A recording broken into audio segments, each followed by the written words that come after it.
Every year, reports from major news networks tell how stellar the job market is doing and how X amount of employment has been created or how unemployment is at an all-time low. Yet you, the American citizen, don't feel like things are getting better. You see more homeless on the streets. You see increasing costs for food, utilities, rent, and mortgages. In fact, recently, major lenders have introduced 50-year terms as if 40 wasn't already dystopian enough. You see less legitimate employment offers, and even less that can actually pay the bills. That's not even to mention all of the ghost job offers and fake job postings used by companies to trick shareholders into believing that they are growing or to intimidate current employees who are being forced to take on more responsibility and stress for the same pay. Despite all of what you see with your very own eyes, the media and many in power believe that they can convince you that it's all just your imagination. This may work for some folks, but let's be real, it isn't working for most. They can gaslight the American people all they want. This isn't the 1920s when the only source of information was your local newspaper or radio broadcasts, which were easily controlled. The truth is that the economy has been on a downturn since the Reagan administration. It worsened significantly with the 2008 financial crisis, and the COVID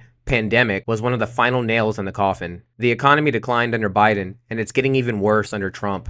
There are more Americans struggling financially than there have been in nearly 100 years. You may have the newest iPhone, but your living standards are deteriorating and wages incapable of keeping up with the cost of those declining living standards. The irony of lying is that the less we do it, the more effective it is. Conversely, the more we do it, the less effective it becomes. The dynamics are obvious.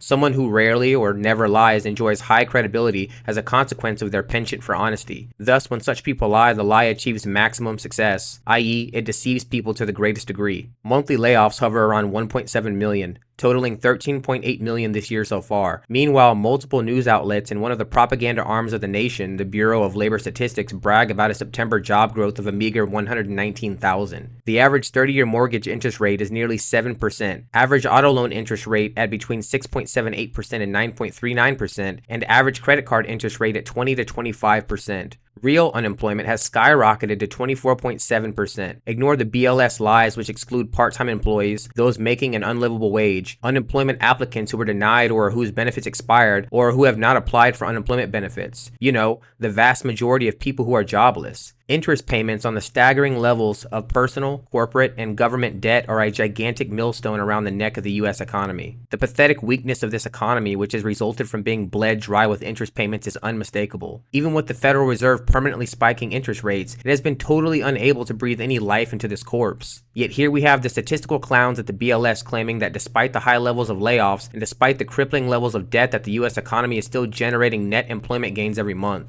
Understand the arithmetic here. In order for the U.S. to produce net jobs gains today, while weekly layoffs are consistently averaging over 450,000 a week, it would have to be producing more jobs on a gross basis than at any other time in history. Obviously, to produce positive jobs growth month after month, the U.S. economy needs to generate more than 1.7 million new jobs that month and every other month, something it has never been able to do with layoffs at such high levels. Last year, the Biden administration was exposed for its lies regarding job growth, with 818,000 fewer jobs being created than what was reported by the BLS. Even with the fabricated numbers, they still couldn't keep up with the pink slips being handed out to American workers. This time around, the Trump administration decided to fire the Commissioner of Labor Statistics to keep her from squealing on abysmal job growth numbers after the July report showed a pathetic 73,000. Trump went on a rant on social media as usual, crying that today's job numbers were rigged in order to make the Republicans and me look bad. It would appear as if the entirety of our government is a never-ending circus and a true nightmare for the 50% of Americans living paycheck to paycheck, making less than $43K a year. Our government, MSNBC, CNN, Fox News, paid social media shills or influencers, and other propaganda outlets have failed at convincing the country that everything is okay despite incredible efforts to do so. They certainly can't pay me off to tell the American people everything is okay either.